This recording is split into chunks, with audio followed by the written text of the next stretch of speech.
귀한 찬양 우리 하나님께서 영광 받으신 줄로 믿습니다. 사람이 무슨 일을 작정을 하고 열심히 하려고 하면은 의외로 반대하고 또 저항하는 그런 세력들이 참 많습니다. 특별히 한국에서 교회를 신축한다든지 증축을 하려고 할 때에 또 주변에 있는 주민들뿐만 아니고 관청에서까지도 반대하는 그런 일들이 참 많습니다. 이유가 뭐냐? 교회가 들어오면 집값이 떨어진다는 것입니다. 관청에서는 세금 수입이 줄어들기 때문에 교회가 들어오는 것을 은근히 방해를 하고 또 심지어는 공사를 하는 포크레인과 불도저 앞을 가로막고 들어누우면서 방해를 하는 그런 일들이 참 많습니다. 이러던 사람들이 그 동네에 아주 커다란 호텔이 들어온다든지 또 대형 상가가 들어오면요, 그는 가만히 있는 거예요. 도리어 좋다는 것입니다. 왜 교회가 들어오면 그렇게 반대하더니 그런 나이트클럽과 도박장까지 포함되어 있는 커다란 호텔이 들어오고 대형 상가가 들어오면 그렇게 좋아하는 것입니까? 참 이상하잖아요. 교회가 무슨 도둑질을 가르치는 것도 아니고 싸움을 장려하는 것도 아니고 도리어 성과 도덕을 강조하고 봉사와 평화를 강조하는 것인데 왜 그럴까요? 그 이유가 있습니다. 그것은 바로 영적인 문제이기 때문입니다. 이 악한 마귀가요, 이 교회가 들어오고 하나님의 집이 들어오는 것을 굉장히 싫어하고 방해하고 그래서 미워하기 때문에 그렇게 방해를 하는 것입니다. 오늘 본문에도 이런 유사한 사건이 발생하고 있습니다. 이스라엘이 70년 동안 바벨론에서 포로 생활을 하고 이제 거의 다 끝나갈 무렵에 거기에 그 바벨론 왕을 보좌했던 쓸 맡은 관원인 느헤미야라는 사람이 느헤미야가 자기 고국 소식을 들었습니다. 자기 고국이 그 예루살렘 아름다운 찬란한 성이 완전히 쓰러지고 성벽이 다 허물어지고 우리가 예루살렘에 돌아가도 별 소망이 없는 정말 아주 너무너무 아주 가슴 아픈 그런 그 소리를 듣고 근심한 중에 왕이 알아차렸습니다. 너 무슨 걱정이 있느냐? 예, 제가 두고온 고국이 지금 엉망이 됩니다. 수도 예루살렘과 예루살렘 그 성전이 다 무너졌다는 소식을 듣고 내가 너무 마음이 아픕니다.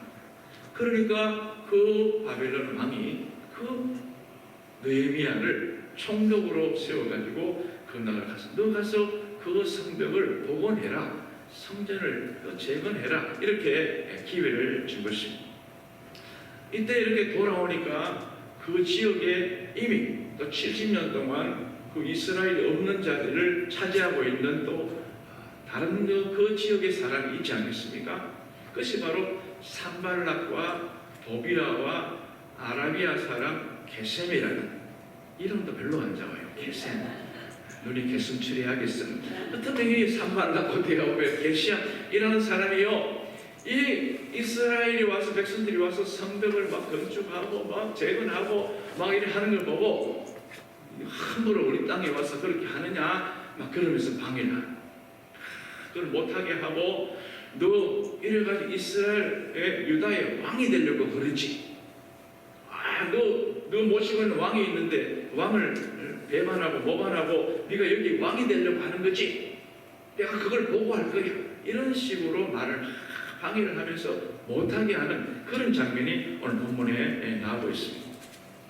왜 수도성을 정비하고 수도성을 고치는 일에 왜 다른 사람이 열을 내는 것입니까? 자기들은 수도성이 없습니까? 다 자기들은 지방까지 든든하게 성을 세워놓고 이 수도성이 지금 엉망인데 이걸 고치려고 한다는데 그걸 못하게 방해를 하고 있는 것입니다.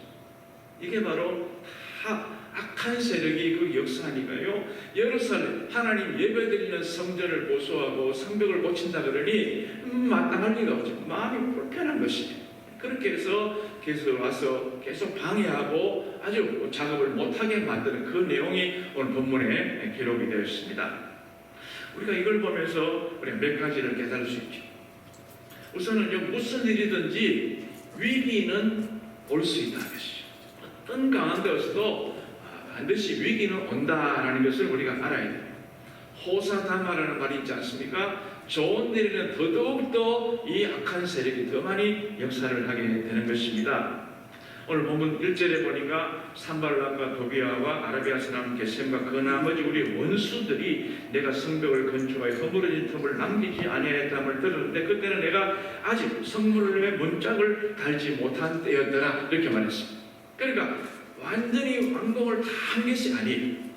지금 다 거의 마무리되어 가고 있는데 그래도 아직 완성이 덜 되고 있는 그런 상황이에요. 이 주변의 국가들이 이 이스라엘이 완전히 성벽을 다 문을 다 달아버리고 완공해버리면 성을 공격하기가 어렵지 않겠습니까? 그러니까 완공하기 전에 어떻게 쓰든지 그걸 못하게 하고 그걸 아주 무너뜨리려고 그렇게 아주 그렇게 기회를 엿보고 있었던 것입니다. 사람도 그렇고요, 기업도 그렇고 나라도 마찬가지입니다. 나라가 처음도 물론 중요한데 마지막이 얼마나 중요한지 모릅니다. 끝 마무리를 잘 해놔야 되는데 끝 마무리가 허술하고 그러면요 굉장히 위기가 찾아오는 거예요. 우리 한국에도 IMF도 마찬가지고 세계 글로벌 경제 위기도 얼마 전에 겪었던 이런 것들도 처음 보다 보면은 처음에는 너무너무 잘했어요. 기업도 부흥하고 잘 됐어요. 그런데 마지막까지 긴장하지 않았던 거예요. 방심했던 것입니다. 세계적인 굴지의 기업들이 어려움을 당하고 반토막이 나고 문을 닫는 경우가 얼마나 많습니까? 일본의 세계적인 전자기업들이 많잖아요. 소니라든지 파나소닉이나 또 산요 같은 이런 이 기업은 저희가 미국에 처음 왔을 때도 보면은 전부 다 그런 이 서클시티 이런 데 가보면 전부 다 소니 막 다 있는 거예요. 그 매장에 정중간에 그 전자제품이 전부 일본 제품이더라고요. 그런데 얼마 지나면 가죠. 그건 어디로 가? 저 뒤에 가 있고요. 전부 다 샘성, LG, 전부 다 이런 것만 있지 않습니까? 그 왜 그래요? 왜 그래 세계적인 굴지의 기업이 그렇게 다 뒤로 물리고 우리나라 기업이 올라갔습니까? 방심했기 때문에 그래요. 우리는 세계 최고의 브랜드다. 세계 최고의 그 제품을 만드는 회사다. 그러니까 가만히 둬도 알아서 제품을 소비자들이 구입할 것이다. 그러면서 방심을 했고요. 그러면서 기업에 투자를 더 이상 하지 않았기 때문에 모든 기술적인 면에서 추월을 다당하고 지금은 그렇게 초라한 신세가 되고 말았던 것입니다. 사람도 마찬가지입니다. 성공하고 출세하기 전에는 자기 관리를 잘하고 열심히 부지런히 정말 열심히 최선을 다했는데 이제 뭔가 조금 이루었다고 생각하니까 마음이 우쭐해지고요. 이제는 마음을 탁 놓게 되는 것입니다. 자녀도 이제 다 키웠고 시집장가 보내고 이제 먹고 살만하고 이제 그러니까 마음을 탁 놓을 때 그때 덜컥 문제가 찾아온다는 거죠. 마무리가 덜 됐는데 아직 주님 앞에 서는 그날이 덜 됐는데도 불구하고 내가 마음을 방심했던 것입니다. 귀가 시간이 점점 늦어지고 사람 만나는 횟수가 점점 많아지고 명함에 불필요한 직책들이 빽빽이 들어갈 때 문제가 찾아올 수 있다는 것입니다. 그래서 바울은 고린도전서 10장 12절에서 그런즉 선질로 생각하는 자는 넘어질까 조심하라 그렇게 말했습니다. 사람이 항상 긴장을 주님 앞에 가는 그날까지 긴장해. 자녀를 결혼시키고 나면 끝입니까? 그래도 부모는 긴장을 늦추면 안 되는 거예요. 그 자녀들이 잘 살 수 있도록 마음을 맞춰서 살 수 있도록 얼마나 그 부부가 그 젊은 부부가 토닥토닥 다투겠어요. 그 부모가 옆에서 기도로 계속 지원을 해줘야 되는 것입니다. 아이를 낳을 때도 또 얼마나 그냥 낳아집니까? 그것도 부모가 또 기도해. 애 낳고 나면 또 그만입니까? 애 낳고 나면 또 이제 돌 지날 때까지 고비 아닙니까? 그래서 옛날에 100일이나 돌을 그때 했잖아. 애가 어떻게 될지 모르니까 두고 보자. 그러다가 100일 지나고 돌 지나니까 잔치하는 거예요. 중간에 죽는 애가 많았거든요. 그 애가 돌 지나면 또 다 합니까? 유치원 갈 때까지 얼마나 또 기도해. 유치원 가면 끝입니까? 초등학교 들어가면 또 역시 또 이런 애들 만나고 저런 애들 만나고 대학교 들어가면 끝입니까? 대학 졸업하면 끝입니까? 계속해서 부모는요, 기도로 뒷받침을 안 하면 안 되는 것입니다. 우리가 신앙생활의 연조가 많아질수록 봉사하는 그런 것도 좀 더 시들해지고 기도하는 것도 시들해지고 그러면요 마귀가 딱 기회를 보고 있다가 이때다 싶어서 들어오는 거 이때다. 우는 사자와 같이 덤빈다 그랬어요. 우는 사자와 같이 쏜살같이 달려오고요 독수리같이 독수리가 하늘을 날다가 저 밑에 먹이가 보여요. 그러면은 독수리가 천천히 내려와서 나 지금 내려간다. 너 잡아먹으러 간다. 알았어 네가 해라. 이랍니까? 독수리 그런 독수리를 본 적이 없어요. 독수리가 날다가 팍 보고요. 팍 와서 그대로 낚아채지 않습니까? 무서운 거예요. 마귀가 그래. 빛의 속도보다 더 빠르게 오는 거예요. 마귀가. 바로 와서 우리를 탁 물어가는 것입니다. 그러므로 우리는 정말 내 모든 것을 다 이루었다고 방심하지 말고 주님 앞에서는 그날까지 항상 긴장하고 기도로 깨어있는 여러분 모두가 되시기를 축원합니다. 두 번째로 마귀는 그러면 어떻게 공격을 해올까요? 마귀의 공격 방법이 우리가 알아야 되지 않습니까? 마귀는 우선 거짓말로 접근을 합니다. 마귀의 주특기가 여러 가지 있는데 그 중에 하나가 거짓말입니다. 진실이 아닌 말을 자꾸 이렇게 거짓말로 부풀려가지고 사람을 자꾸 흔들흔들 그렇게 만든다는 것이죠. 오늘 본문 4절 보시죠. 그들이 4번이나 사람을 보내서 평화적으로 문제를 해결하자고 회유를 했다. 이렇게 말합니다. 4번씩이나 속인 거예요. 4번씩. 느헤미야가 마침 알아서 다행이죠. 2절에 보니까 느헤미야가 그들이 실상은 나를 해하고자 하려는 것인 줄 알았기 때문에 느헤미야가 다행이지 만약에 그가 기도하고 깨어있지 않으면 어떻게 알겠어요?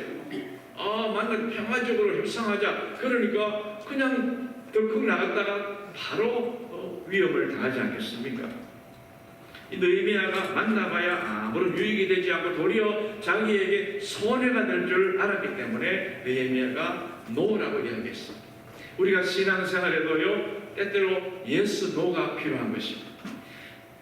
하나님의 일인데 이거는 반드시 해야 되는 일인데 힘들고 어려워요. 그래도 우리는 그 일을 예스하고 나가야 되는 것입니다. 내가 그 일을 포기해버리면 안 되는 거예요. 그러나 하나님의 일도 아니고 이거는 아주 자기 욕심이 가득 차 있는 그런 일에 나를 아주 하나님 뜻과 반대되는 그런 일을 자꾸 이야기할 때는요 과감하게 노라고 말할 수 있는 용기도 필요한 줄로 믿습니다. 시편 1편 1절에 보니까 복 있는 사람은 악인들의 꾀를 따르지 아니하고 죄인들의 길에 서지 아니하며 오만한 자의 자리에 앉지 않는다. 안 앉겠다는 것입니다. 안 가겠다는 것입니다. 자리라고 아무데나 가서 앉아있으면 안 되는 거예요. 예수 믿는 사람이 아무데나 앉아있으면 오해받고요 유혹을 받게 되는 것입니다. 마귀가 물러보는 거예요. 그러니까 딱 내가 앉을 자리 딱 골라서 앉아야 된다는 말씀입니다. 그 다음에 마귀는요 거짓말 하다가 안 되면 어떻게 합니까? 협박을 합니다. 협박. 공갈을 치는 거예요. 협박을 하는 것입니다. 자기 계획에 먹히지 않으면요 물리적으로 솔솔 사람을 괴롭히기 시작합니다. 창세기 26장에 보니까 아브라함의 아들 이삭이 그 나라의 흉년이 들고 어려워지니까 블레셋 땅 그랄이라는 지방에 가서 이주해서 그 지역의 사람들한테 세를 얻어서 거기에 살게 되지 않습니다. 농사를 짓고 자기 땅이 아닌 그 남의 땅인데 거기 가서 농토를 빌려서 농사를 짓는데 농사가 얼마나 잘 됐는지 100배나 잘 돼. 100배나. 그러니까 세를 준 사람이 좋아하겠습니까? 배가 아프지. 배가. 우리가 할 때는 안 됐는데 왜 저 사람이 할 때 잘 되느냐? 배가 아픈 거예요. 그러니까 슬슬 와서 괴롭히기 시작하는 거예요. 집적대는 거예요. 그래도 반응이 없으니까 어떻게 합니까? 우물을 흙으로 자꾸 이렇게 메꾸는 오줌물을 자꾸 이렇게 띠끌을 날리는 거예요. 물 못 먹게 방해하는 것입니다. 사람을 살살 약을 올리는 거예요. 화나게 만들어가지고 이를 그르치게 만드는 것입니다. 그러다가 안 되면 어떻게 돼요? 이제는 아예 돌로 메꿔버립니다. 돌로. 우물을 못 사용하다가 중동지방에 우물을 흙을 메꾸었다. 이거는 사람 죽으라는 거와 마찬가지야. 이 생명을 유지하려면 물을 먹어야 되는데 물을 막 엮어버리니 어떻게 돼요? 보통 사람 같으면요, 너 죽고 나 죽자 그러고 아마 대판 싸웠을 것입니다. 근데 이삭은 그 공격 방법을 아는 거예요. 이 하나님 모르는 백성들이 나오는 저런 유치한 치사한 방법을 알고 있는 것입니다. 거짓말하고요, 물리적으로 슬슬 괴롭히다가 안 되면 집 비워라, 땅 비워라, 우리 땅이니까 나가라, 이렇게 내쫓았다는 것입니다.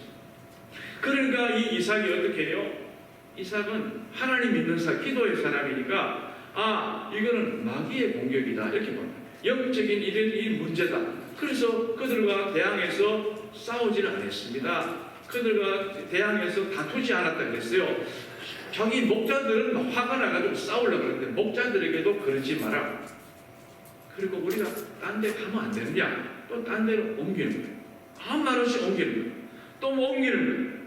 그러니까 그러는 사람들이 재미가 붙은 거예요. 야, 이거 아주 봐라. 재밌네. 자꾸 따라오면서 괴롭히는 거예요. 그래도 이삭은 그냥 간 게 아니죠. 기도하면서 갔지요. 하나님께서 우리를 지금까지 먹고 살게 하시고 지금까지 지켜주셨는데 그날 땅까지 와서 살게 하시는데 하나님이 앞으로 책임지시지 않겠느냐. 그러면서 믿음으로 옮긴 거예요. 믿음으로 옮긴 거예요. 그러니까 그 지역이 신나라 이름을 짓고 이 지역을 에세게라 이름을 짓고 자꾸 이렇게 옮겨가는 것입니다. 가만히 보니까 그럴 사람들이 이삭이 보통 사람이 아니거든요. 그렇게 사람을 힘들게 하고 해도 말 한마디 안 하고 도리어 미소를 잃지 않고 그래, 자, 그동안에 고마웠습니다. 그리고 또 옮기고 그런데 이야, 저가 믿는 하나님의 신이 놀랍구나. 이 지역의 땅을 파고 20번, 100번을 파도 우물 하나 발견하기 어려운데 저 사람은 어떻게 파기만 하면 물이 나오느냐 말이죠. 그러니까 우리가 졌다는 거예요. 우리가 졌어. 이제 당신하고는 더 이상 우리가 그렇게 나쁜 짓을 안 할 테니까 평화를 맺자. 그렇게 해서 그 지역의 이름을 로봇이라 지었습니다. 여호와께서 우리의 지경을 넓게 하셨다. 얼마나 감사드립니까? 우리가 이 세상을 살다 보면요, 이런 어려움이 분명히 있습니다. 그럴 때 오늘 이삭처럼 이런 작전을 잘 알고 그것을 다 기도하면서 인내하면서 잘 이겨내시는 여러분 되시기를 축원합니다. 어떻게 보면 이삭이 부족의 장입니다.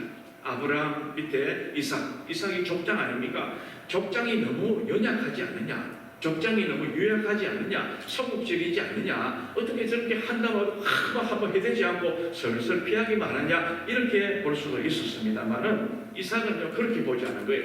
내가 푼다고 풀릴 문제거든 푸는데 내가 해도 안 되는 문제, 이거는 어려운 문제라는 거예요. 이거 하나님이 해결하실 소관이기 때문에 하나님께 맡기고 내가 열릴 필요도 없고 썩낼 필요도 없고 싸울 필요도 없고 오로지 내가 기도할 때 하나님께서 풀어주실 줄로 믿습니다. 이렇게 이삭이 그렇게 하고 그것을 대응을 했던 것입니다. 결국 그럴 사람들이 결국은 포기를 하게 되었죠. 사람은요, 포기를 하는데요, 하나님은 또 결코 포기 안 하십니다. 그럴 사람들이 이삭을 보고 포기하는데 하나님은 이삭을 포기하지 않잖아요. 하나님은 한번 택한 백성을 끝까지 보호하시고요, 생명 싸기로 포대기로 안아주실 줄로 믿습니다. 그래서 악한 세력이 아무리 와도요, 넘어뜨릴 수 없어요. 너무 지질 않아요. 왜? 차라리 천군 천사가 불만과 불병과 불세례로 우리를 보호하시는데, 여러분, 어려움이 있다고, 조금 어려움이 있다고 낙심하지 마시기 바랍니다. 이 전쟁은 너에게 속한 것이 아니고 내게 속한 것이다. 주님 말씀하시지 않습니까? 어떤 것도 내가 다 알아서 해결할 테니 나만 믿고 따라와라는 거예요. 그 다음에 마귀의 공격을 결정적으로 막아낼 무기가 우리가 알아야 되는데, 무엇으로 우리가 마귀의 공격을 막아낼 수가 있습니까? 오늘 보면 9절 보시죠.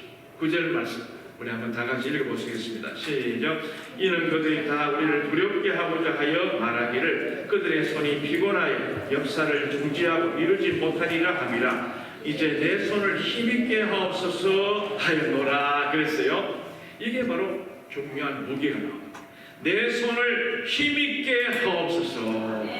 한번 따라 하실까요? 내 손을 힘있게 하옵소서. 힘있게 하신 분이 딱 두 분 계시네요. 손을 들고 내 손을 힘있게 하옵소서. 내 손을 강하게 하옵소서. 할렐루야. 여러분, 손 드는 게 중요해요. 손 드는 게. 우리 찬양 부를 때도 손 들고 하지 않습니까? 기도할 때도 손을 드는 거예요. 이 손을 든다는 말은요, 이게 V자예요. V자. 손 들면은요, 마귀에게 빅토리예요. 빅토리. 마귀에게 승리하는 거예요. 기도하지 않으면은 마귀에게 항복하는 것입니다. 기도하면은 하나님이 이기게 하시고, 기도하지 않으면은 마귀에게 항복하는 게 되기 때문에 이 기도의 손을 높이 들 필요가 있는 것입니다. 느헤미야와 그의 백성들은 그 산발락과 여러 그런 무리들이 일제히 달려들어 성벽 공사를 방해할 때 어떻게 합니까? 무슨 뭐 다른 방법이 있습니까? 무슨 뾰족한 수가 있습니까? 그 사람들이 때를 지어서 공격하는데 어떻게 막아낼 수 있습니까? 막아낼 수 있는 길은 하나님이 도와주시는 길밖에 없는 줄로 믿으시기 바랍니다. 기도할 때 하나님이 도와주시는 거예요. 내가 눈을 들어 하늘을 바라보라, 천지를 산을 바라보라, 천지를 지으신 여호와께서 나를 도와주신다고 말씀하지 않습니까? 하나님께 부르짖는 길밖에 없습니다. 기도는요, 문짝을 다는 것입니다. 기도는요, 문빗장을 가로지르는 것입니다. 지금 이스라엘 성벽이 다 거의 완성되고 문을 아직 못 달았어요. 그런데 이 문을 딱 달면은 그 다음에는 누구도 들어오지 못하는데 이 문짝이 뭐냐? 기도라. 기도가 문짝, 기도가 모든 것을 완성이라는 것입니다. 그 전까지는 미완성이에요. 기도하지 않으면 뭐 될 것 같은데 안 돼요. 다 됐는데 나중에 힘들어질 거예요. 왜? 기도의 문짝을 안 따랐기 때문에 그런 것입니다. 하나님이 하시는 것입니다. 내가 가정과 자녀를 내가 지키는 게 아니에요. 하나님이 지키신다는 것입니다. 내가 건강과 사업을 책임질 수 있습니까? 나는 개런티 전혀 못해요. 그런데 우리 하나님은 I 개런티, 내가 개런티 한다고 말씀하지 않습니까? 기도는 하나님의 도움을 이끌어내는 중요한 도구입니다. 그리고 우리는 항상 기도할 이유가 바로 거기에 있는 것입니다. 예수님은 제자들에게 시험에 들지 않도록 깨어 기도해라 그러죠. 예수님이 그렇게 말하신 것이니까 이거는 진리가 아니겠습니까? 우리는 기도해야 돼요. 전쟁에 나가 있는 군인들이 아무리 용맹스럽고 숫자가 많고 무기가 많다 한다 할지라도요, 후방에서 지원을 안 해주면 전쟁을 못해요. 이번에 러시아 우크라이나 전쟁 보십시오. 세계 최2위의 군사 대국인 러시아가 의기양양하게 한 며칠 만에 우크라이나 홀딱 먹을 줄 알았는데 지금 1년이 지나도 못 먹잖아요. 도리어 밀리고 있어요. 왜? 후방 지원이 전혀 안 되는 거예요. 거기에 뭐 군수라든지 피복이라든지 그 다음에 식량이라든지 탄약이라든지 이런 걸 다 지원받아야 되는데 러시아가 그걸 못하는 거예요. 위에 사람이 전부 이를 떼먹고 저를 떼먹고 뭐 무기도 형편없고요. 뭐 그러니까 이 러시아 군대가 우크라이나가 나타나서 그러면 다 도망간다. 그러면 다 도망가요. 이게 세계 2위의 군대입니까? 이게 후방 지원이 전혀 안 되는 것입니다. 군에 가면은 병과라는 것이 병과 포병, 기갑, 화학, 통신, 전문, 병참 뭐 이런 여러 병과가 있는데요. 그 중에 통신이라는 것이 통신. 아마 여러분 가운데 통신병과를 나오신 분이 계실지 모르겠는데 이 통신이라는 이 병과는 뭘 하느냐? 전쟁이 난다든지 훈련을 할 때 제일 먼저 무거운 그 전선을 메고요 올라가서 전부 다 아군 진지 이쪽 진지를 연결시켜주고 그 다음에 무선으로 연결시켜주는 그거 하는 역할이 바로 병과, 이게 바로 통신입니다. 그 통신병과의 그 구호가 뭐냐? 통하라. 통해야 돼. 사단과 연대가 통해야 돼. 연대와 제대와 중대가 통해야 돼. 소총소대와 중화기 중대가 통해야 돼. 육군과 해군과 공군이 통해야 돼. 한국과 미국이 통해야 돼. 통하지 않으면 전쟁이 끝나는 거예요. 그래서 후방 지원이 필요하다 그 말이죠. 그냥 뭐 사람이 신체 건강하고 총 한 방이면 끝나는데 그거 뭐 큰 소리 칠 게 뭐가 있나요? 총알이 빗발치듯이 날라. 6.25 때 앞에 있는 소위들이 그리 많이 죽었다. 소위들. 소대장들이 그리 많이 죽었어요. 왜? 나를 따르라 이러다 보니까 제일 앞에 가다 보니 제일 먼저 죽는 거예요. 그 당시에 총알이 어떻게 날아오는지 아십니까? 인민군의 총알이요. 쏘이 하면서 소리하는 거죠. 쏘이를 맞죠. 그러니까 많이 죽었습니다. 내 힘으로 되는 게 아니에요. 2차 세계대전 때 영국의 35만 명의 이 정예 군인이 프랑스가 독일군에게 아주 위험을 당한 것 같더니 프랑스를 도와주러 갔어요. 노르망디 상륙작전을 하려고 하는데 이 독일이 그걸 딱 알았어요. 그 영국군 35만 명을 딱 포위를 해버렸어요. 그래가지고 독안에 던지가 됐어요. 이건 조금 있으면 그냥 시간 문제, 죽는 건 시간 문제입니다. 35만 명이 죽고 나면 영국 본토까지 위험한 것입니다. 그래서 그 당시에 이 영국의 그 사령관이 본국에 타전을 했습니다. 처칠 수장한테 수장님 지금 우리가 이렇게 지금 끝날 상황이 됐습니다. 처칠 수장이 온 국민을 향해서 지금 우리나라 군대가 위험에 처했습니다. 온 국민이 기도해야 됩니다. 기도해 주세요. 무사히 나올 수 있도록 도와주세요.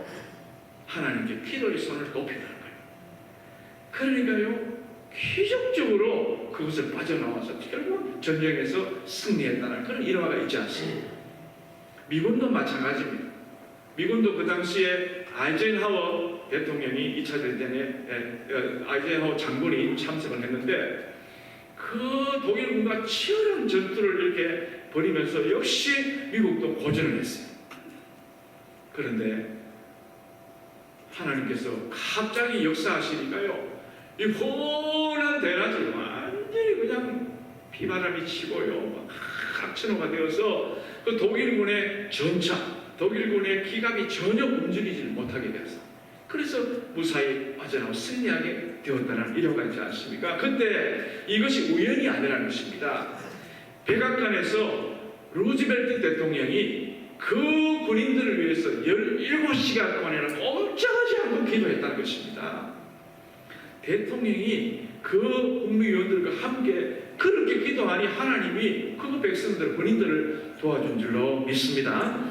만군의 하나님이 도와주시지 않으면요, 최고의 무기, 최고의 최정의 그런 그 무기도 군사도 아무런 소용이 없지만은 하나님이 도와주시면은 어떤 난관도 넉넉히 이겨내게 될 줄로 믿습니다.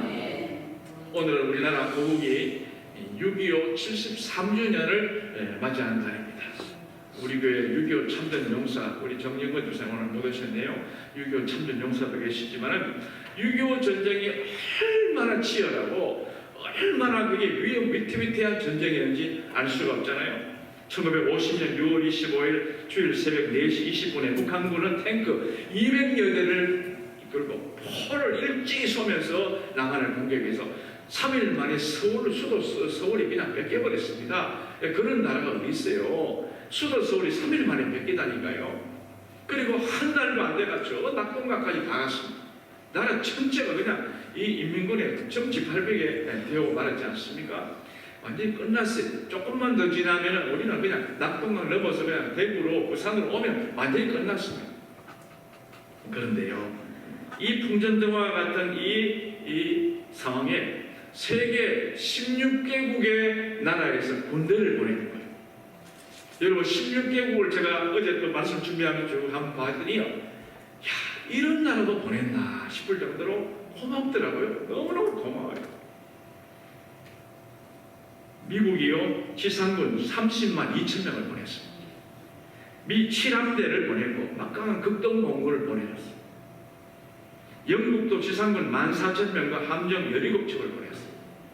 호주도 지상군 2,300명과 해군 함정과 비행기를 보냈어요. 제가 이야기하는 나라는 여러분 꼭 기억했다가 항상 고마움을 표시해야 돼요. 네덜란드는 육군 820명 1개 대대에 해군 함정을 보냈고요. 뉴질랜드도 보냈더라고요. 호병 1,400명과 해군 함정을 보냈고, 프랑스도 육군 1,185명과 구축함을 보냈는데 프랑스는 생각보다 많이 안 보냈더라고요. 그래도 고맙잖아요. 그래도 안 보낸 것보다 낫잖아요. 필리핀도 육군 1,500명. 내가 보면서 우리 교회 필리핀 교회 우리 같이 있는데 고맙다. 우리 잘해줘야 돼. 필리핀 교회. 터키 야, 터키가 별 볼 일 없는 나라 같은데 육군을 5,500명 보내놨어요. 태국도 육군 2,200명과 해군과 공군을 보냈고요. 그리스도 육군 1,260명. 저 아프리카 저 끝에 희망봉인 남아공에서도 공군 1,200명을 보내줬어요. 벨기에 육군 900명, 룩셈부르크 육군 1개 소대 44명. 얼마 그게 어디예요? 그게 1개 소대도 베네룩스 3국이 다 보냈더라고요. 네덜란드, 벨기에, 룩셈부르크가 1개 소대를 보냈어요. 콜롬비아, 남미에서도 육군 1개 대대 1,50명과 해군 함정을 보냈고요. 아프리카 에티오피아에도 보병대대 1,200명 보냈고요. 얼마나 고맙습니다. 아프리카에서도 2개 나라가, 오세아니아에서도 2 나라가 보내고, 아시아에서도 보내고, 유럽에서도 말할 것도 없고, 자, 그걸 보면 얼마나 감사하지. 그 나라가 아니었으면 우리가 어떻게 되었겠어요? 또 메가더 장군이 인천 상륙작전 전부 다 안 된다. 할 수 불가능하다. 그런데 미 해병 제1사단과 또 보병 7사단과 한국 해병 5,000명과 함께 9월 15일 날 탁 인천 허리를 딱 잘라버리니까 저 부산에 가 있는 그 하고 허리 잘라버리니까 이 인민군이 도관에 던지가 되지 않습니다. 그래가지고 결국 승리했어요. 메가더 장군의 그 1대1을 좀 읽어보니까요. 메가더 장군이 태평양 전쟁을 할 때 저 밑에 사모아, 피지 뭐 이런 나라들 점령하고 필리핀 점령하고 일본 점령하고 할 때 기도를 그렇게 많이 한 거예요. 기도를. 우리 대한민국 우리 6.25 할 때도 그렇게 기도하고 인천 상륙작전을 하지 않습니까? 기도하지 않으면 안 되는 거예요. 기도했기 때문에 이 나라가 존재할 수 있고 기도하기 때문에 대한민국이 지금까지 나올 수 있게 된 줄로 믿습니다. 6.25 전쟁으로 국군만 22만 명이 죽었어요. 미군이 5만 명 가까이 죽었어요. 남쪽 인사들 8만 5천 명이 납북됐고요. 30만 명의 전쟁 미망인이 생겼고 10만 명의 전쟁 고아가 생겼고 1천만 명의 이산가족이 생겼어요. 535명의 목사님들이 순교를 당했고요. 2122개의 교회가 불타버렸어요.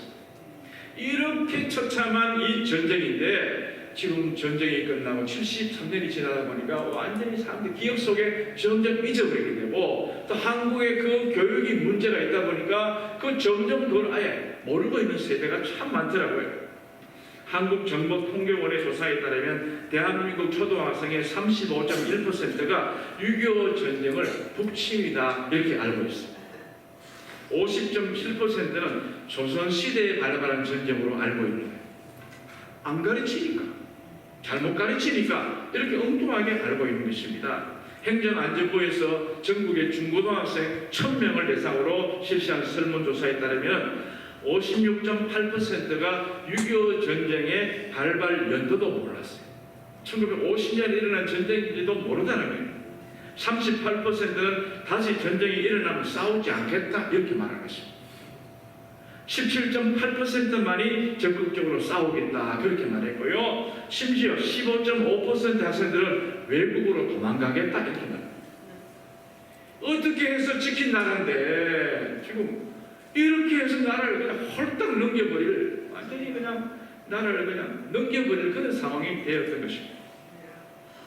우리는 전쟁의 참혹성을 후배 전쟁 후세들에게 늘 알려야 되고요. 이런 고마운 나라에 대해서 늘 고마움을 표시할 수 있어야 돼요. 에티오피아 그러면 마라톤만 잘하는 착한 사람 이렇게만 보지 말고 참 고마운 나라구나, 은인의 나라구나. 필리핀 사람들 보면 고마워요, 고마워요. 땡큐, 땡큐. 너무너무 고마워. 남아공 사람들 보면 그 멀리서 어떻게 공군을 그리 보내주셨어요. 감사하다. 늘 그렇게 표현을 해야 되는 것입니다. 나라를 위해서, 민족을 위해서 계속 기도하고요. 박근혜는 구국재단이 그렇게 말한 국가를 위해서 기도하는 그런 소리가 기도원마다 골짜기마다 교회마다 넘쳐나는데 요즘은 나라를 위해서 기도하는 사람이 겨워진 것 같아요.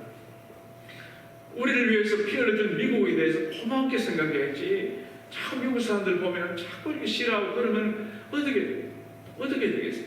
제가 얼마 전에 우체국을 갔는데 미국 할아버지가 제 바로 뒤에 계시더라고요. 그래서 내가 보고 웃으니까 코리안이냐고 그러니까 그렇다 그러니까 자기가 옛날에 주한미군으로 근무를 했다는 동두천에서 근무를 했대요. 그러면서 너희 나라가 어떻게 저렇게 잘 사는 나라가 되었냐. 자기가 볼 때 그때는 한국이 희망이 없는 그런 완전 전쟁 폐허가 된 나라인데 어떻게 저렇게 되었냐. 그런데 가끔씩 보면 이상한 사람도 있더라 그런 거예요. 그 미국 사람 별로 안 좋게 보는 사람이 아니라고. 그 사람 한 명이고 전부 다 당신 나라 좋아한다고. 미국 사람 좋아. 나도 미국 너무너무 좋아한다고. 그래 말했어. 그러니까 이분이 얼굴이 확 찍히면서 리얼리 이러더라. 리얼. 야, 그렇죠. 오늘 우리는 이스라엘이 온갖 압제에서 다 벗어나서 이렇게 본국으로 올 때에 성벽을 건축, 예루살렘 성전을 수복할 때에 얼마나 많은 방해가 있었습니까? 이걸 보면서 마귀의 계획을 알 수 있잖아요. 항상 마귀는 나를 항상 말로서 협박하고 물리적으로 괴롭히고 나중에는 결국은 나를 삼키려고 하는 그런 이 악한 세력이지만은 우리는 항상 기도의 손을 높이 들고 기도의 안테나, 통신선을 높이 하늘과 연결해서 날마다 주님과 통신병과처럼 통하는, 그래서 하나님과 통하고 또 우리 성도끼리 통하고 우리 가족끼리 통하고 나라와 통하고 이웃과 통하는 그런 이 혼의 유지를, 이 체계를 잘 유지해서 우리 어떤 그런 전쟁에서도 악한 이 마귀와 싸워서 항상 승리하는 우리 모두가 될 수 있기를 간절히 축원합니다. 하나님 감사드립니다. 오늘은 대한민국의 6.25 발발 73주년을 맞이해서 오늘 성경에 나오는 이 이스라엘의 그 어려움과 다시 한번 우리가 살펴보게 하시니 감사드립니다. 우리가 국가를 위해서 늘 기도하지 못한 것 용서하시고 하나님 우리를 위해서 수고하고 고마 피 흘려주신 여러 나라들에게서 감사를 잊지 않는 우리 모두가 될 수 있도록 도와주시옵소서. 우리 교회를, 우리 가정을 항상 기도로 지켜내게 하시고 기도의 문짝을 달고 기도의 문빗장을 가로지르고 어떤 악한 세력도 틈을 보이지 않도록 도와주셔서 날마다 승리하며 날마다 승리의 기회가 영원히시 늘 하나님 승리의 찬송을 부를 수 있도록 축복하여 주시옵소서. 우리가 살고 있는 미국 땅 또 두번 조국을 주께서 안보하여 주실 줄로 믿습니다. 예수님 이름으로 기도하옵나이다. 아멘. 찬송가 348장을 찬송하시겠습니다.